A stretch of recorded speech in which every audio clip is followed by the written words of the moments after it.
The voice on the line was crying my name. Not a whisper, not a plea, but a ragged, desperate sob, torn from a throat choked with terror, a sound that etched itself into the very marrow of my bones. It was a sound that shouldn't exist, a sound that violated every natural law, because the voice, distorted and crackling through static like an ancient spirit trapped in a dying machine, was unmistakably my own. It was a confession, a warning, a desperate final act of self-preservation hurled across an impossible chasm of time and consequence. And its message, though delivered in gasping, fragmented bursts, was chillingly clear. Don't open the door. For the love of God, don't open the door. This is not a story of urban legend, not a campfire tale spun from threads of adolescent fear.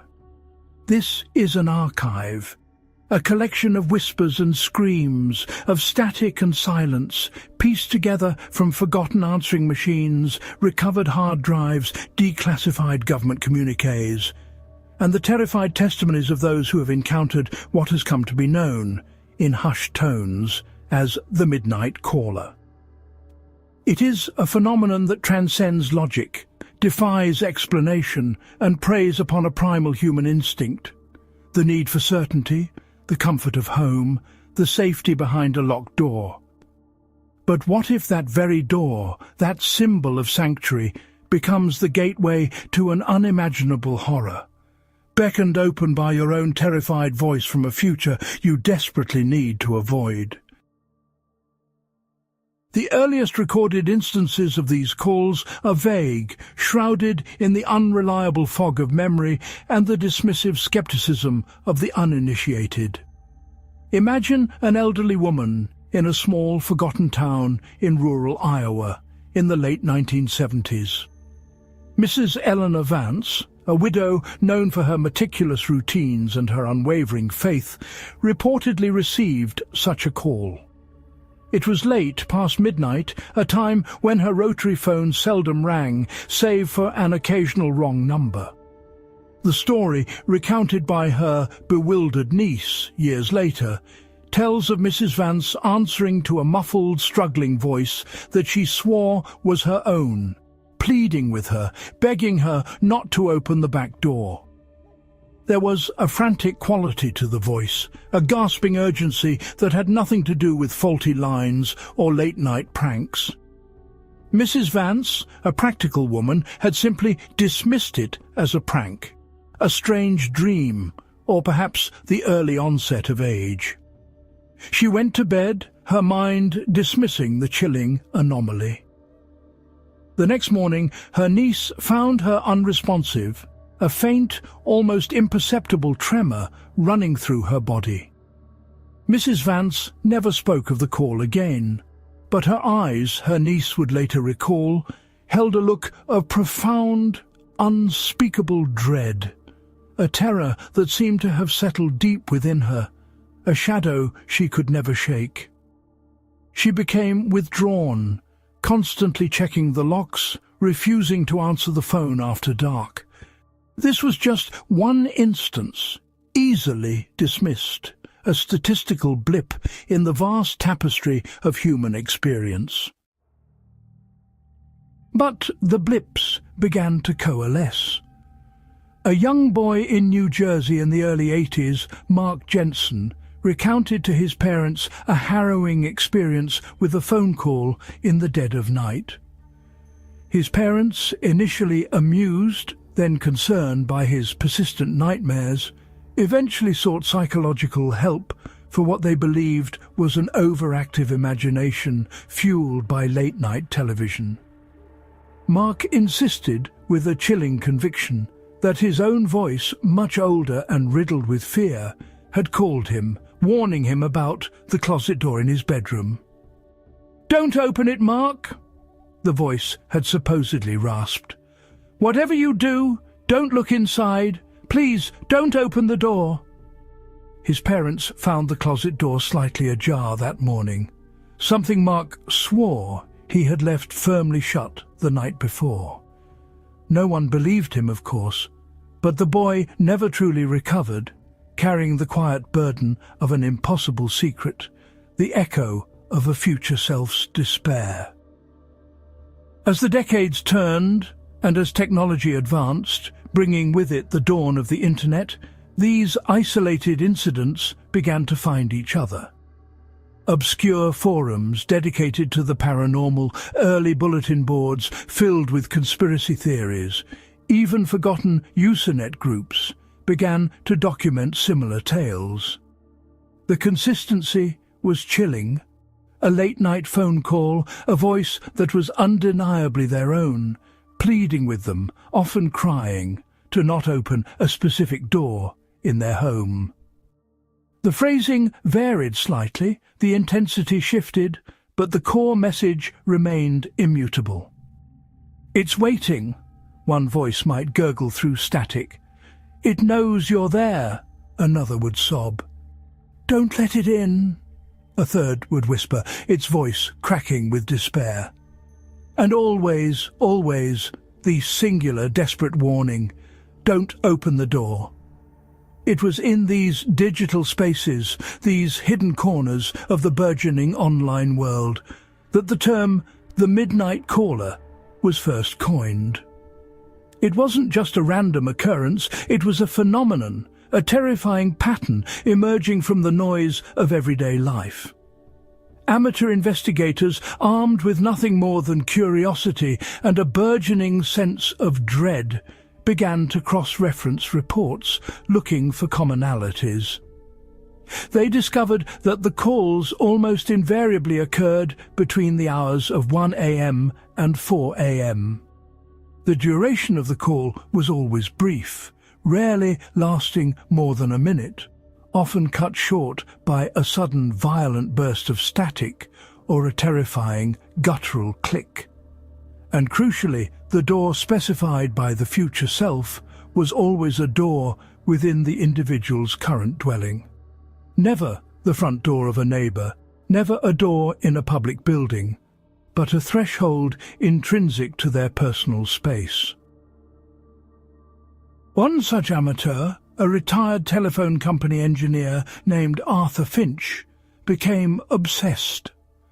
Arthur, a man of logic and circuits, found himself drawn into the illogical.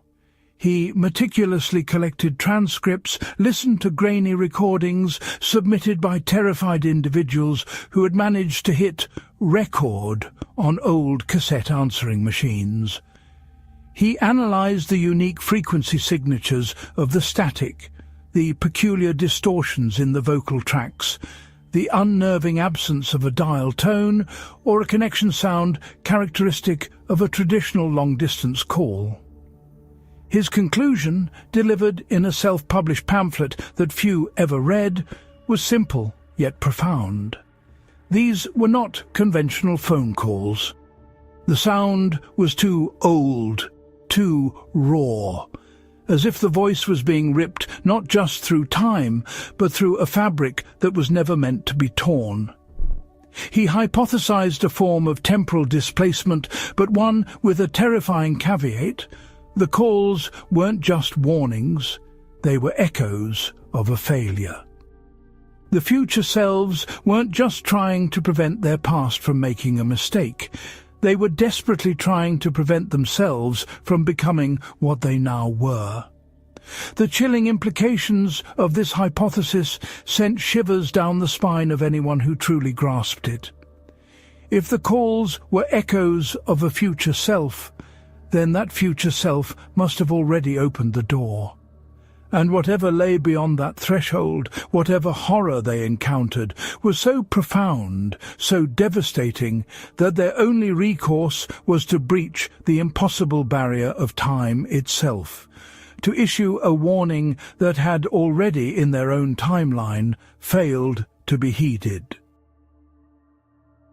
What, then, was the modus operandi of the midnight caller? It began invariably with the phone ringing, usually just once, a jarring, intrusive sound in the quiet of the night. Those who ignored it, often out of fear or a desperate attempt at denial, found that the calls sometimes ceased, but the sense of dread rarely did.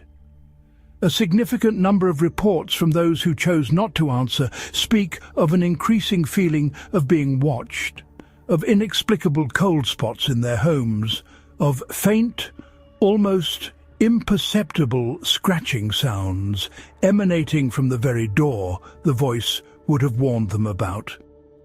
It seemed that merely knowing the call was intended for them, even if unanswered, was enough to mark them.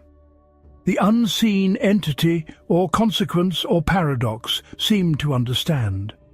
But the truly harrowing accounts come from those who did answer. The initial confusion, the static, the strained familiar voice, the raw unfiltered emotion, terror, grief, regret, all woven into a desperate plea. The specific wording varied, but the core was always a stark warning about a particular door. A bedroom door, a basement door, a closet door, even the innocuous door to a pantry. It was never the main entrance, never a door to the outside world. It was always a door within the perceived safety of their own home. Consider the case of David Thorne, a systems analyst from Seattle, whose digitized audio recording from 2007 became one of the most widely shared and terrifying pieces of evidence. David, a skeptic by nature, had initially assumed a prank when his cell phone, lying on his nightstand, began to ring at 2:37 a.m. The caller ID was blocked. He answered, annoyed, and was met with a cacophony of white noise, beneath which he could hear a low, guttural whimpering. Then, clear as a bell, though distorted by an unearthly static, a voice that was undeniably his own, but aged, strained and raw with agony, cried out, "David! Oh God, David, please, don't open the storage room door. It's not me. It's not us. Don't open it. Please, don't open." The call ended abruptly with a sickening electronic shriek, followed by a flat dial tone. David, unnerved but still clinging to rational explanations, spent the rest of the night awake, staring at the closed storage room door in his hallway. He barricaded it with furniture, a futile, almost comical gesture. He spent days researching, finding the online forums, slowly succumbing to the creeping realization that what he had experienced was real. David Thorne never opened that door, but he became a recluse, constantly checking his phone for blocked numbers, his eyes perpetually haunted, his home a fortress against an unseen, undefined threat. He became one of the closed-door survivors, a testament to the fact that resisting the urge to open the door while preventing the immediate horror condemned one to a life of perpetual dread. But what happened to those who did open the door? The archives are filled with chilling, often inconclusive reports. The most common outcome for those who disregarded the warning or simply succumbed to curiosity or a misplaced sense of bravery was a complete and utter disappearance. The individual would simply vanish. No trace, no struggle, no forced entry, just an open door and an empty space. Family members or roommates would discover the open door, an eerie silence pervading the home, and the sudden inexplicable absence of a loved one. There were no signs of foul play, no broken windows, no ransacked rooms. It was as if the person had simply stepped through the door and ceased to exist in that dimension, in that reality. Take the infamous Project Echo incident of 1993. A classified government initiative, rumoured to have been formed in response to a sudden spike in these unexplained disappearances during the late 80s and early 90s, launched an investigation into the midnight caller phenomenon.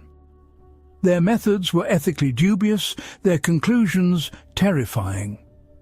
One of their most disturbing cases involved a subject designated Case File 7B, a young woman named Sarah Jenkins, who had received the warning call regarding her bedroom closet door.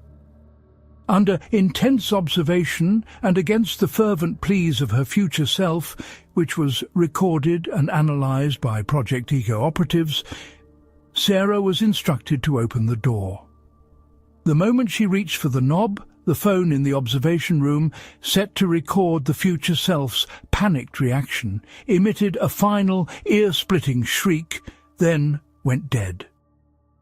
Sarah, hesitant but compliant, turned the knob. The door creaked open, revealing nothing but the usual contents of her closet. She stepped inside, a momentary flash of relief on her face, before it was replaced by a look of bewildered confusion. She turned to step back out, but her hand passed through the doorframe. Her body began to shimmer, to distort, as if caught in a heat haze. Her screams were cut short as her form stretched, elongated, and then simply dissolved into thin air, leaving behind only a faint, acrid smell and a lingering chill in the air. The closet door slowly swung shut, then, with an almost deliberate click, locked itself from the inside. Project Echo was subsequently disbanded, its findings classified at the highest level, its surviving members haunted by what they had witnessed. The door, therefore, was not merely a physical barrier. It was a threshold, a membrane between realities, a gateway to something that defied our understanding of space and time. But what was on the other side? This question haunted the minds of researchers and survivors alike.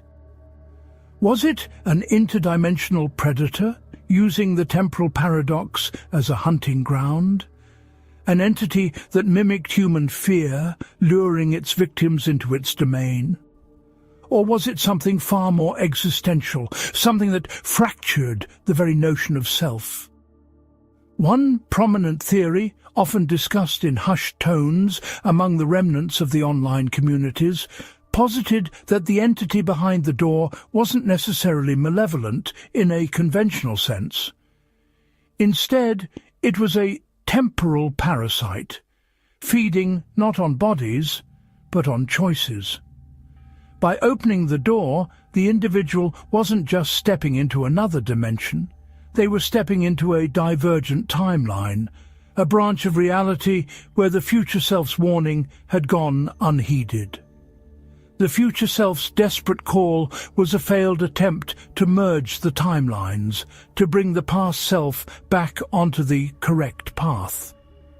When the door was opened, that timeline became solidified, and the past self became the future self, now trapped in a reality from which they could only send a futile, despairing warning to their own past. This theory, terrifying in its implications, suggested an endless loop, a cosmic horror of self-duplication and self-damnation, where countless versions of you existed in parallel realities, each caught in the same terrifying trap. The sound signature of the calls themselves became a focal point for deeper investigation. Arthur Finch's early observations about the old and raw quality of the audio were later corroborated by more advanced spectral analysis. Researchers found peculiar resonant frequencies in the static, patterns that resembled those found in very old, decaying magnetic tape recordings, even when the calls were received on modern digital devices. It was as if the message itself was being transmitted from a different era of technology, a ghost in the machine that predated the very concept of cellular networks.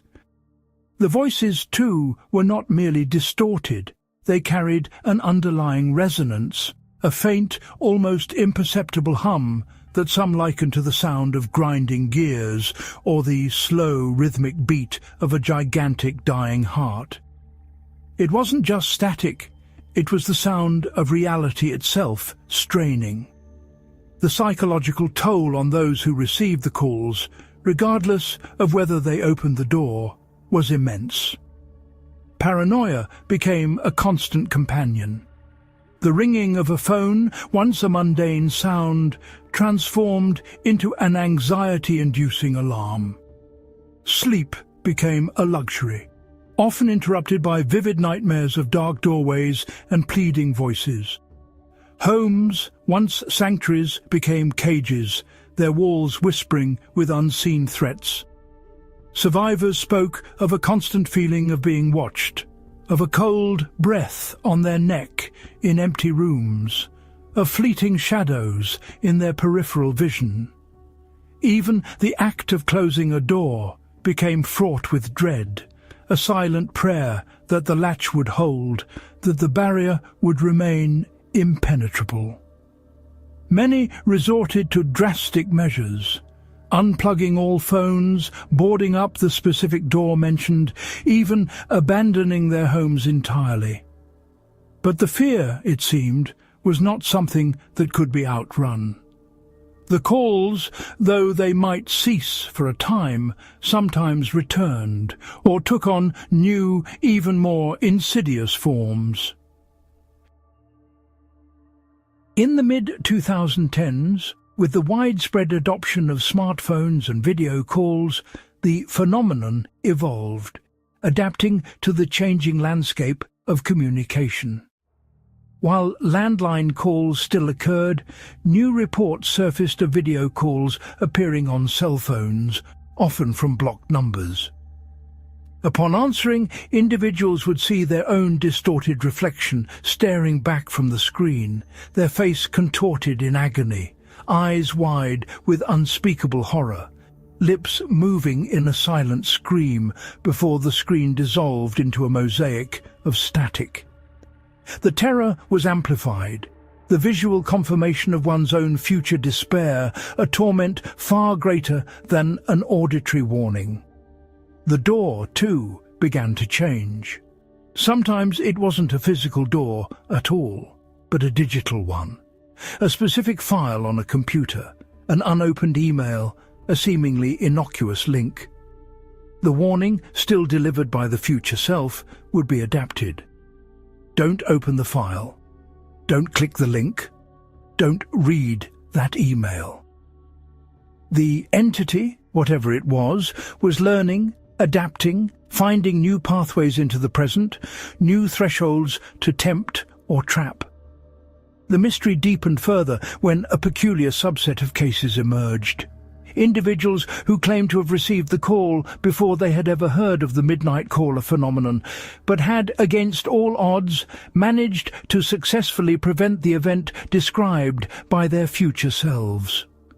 A student who was warned not to open his dorm room door after a party, who then chose to sleep in the common room only to return to find the door slightly ajar and his roommate vanished.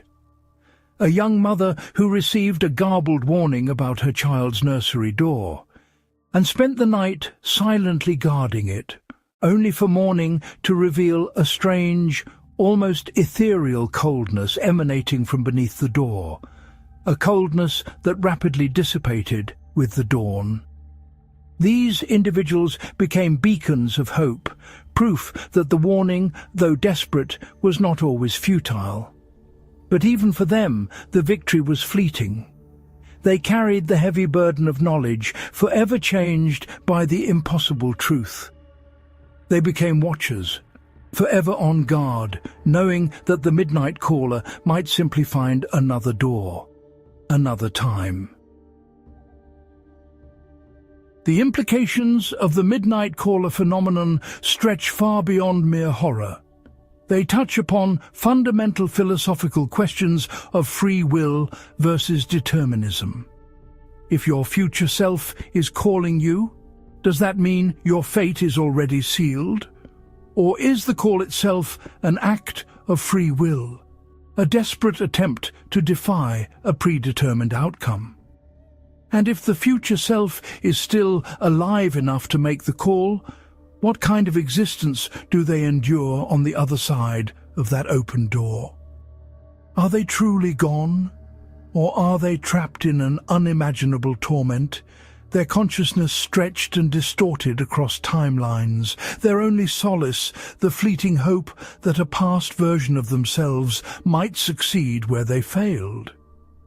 The sheer scale of the phenomenon, its global reach, its insidious persistence across decades and technological evolutions, suggests something far beyond a simple anomaly.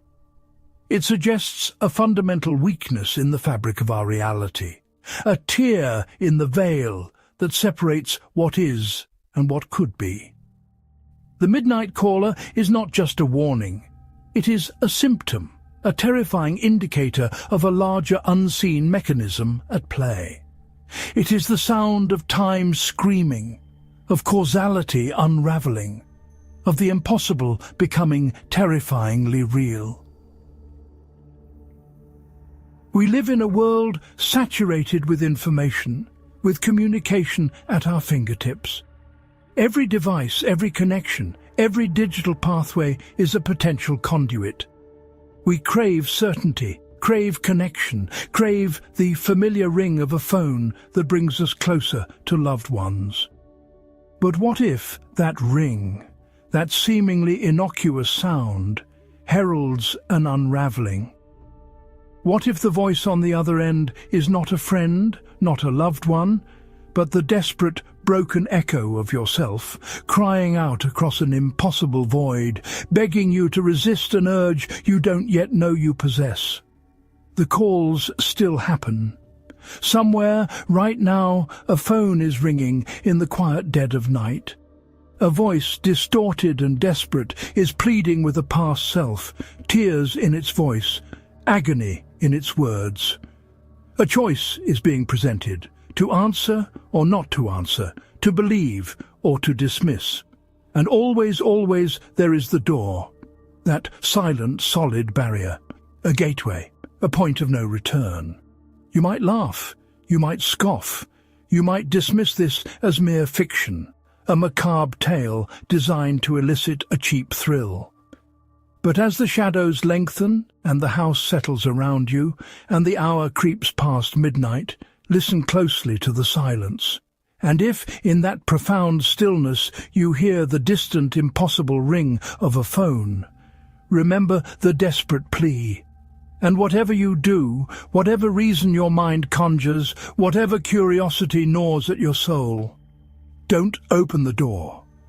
Because the voice on the line, it knows your name, and it's trying to save you from yourself.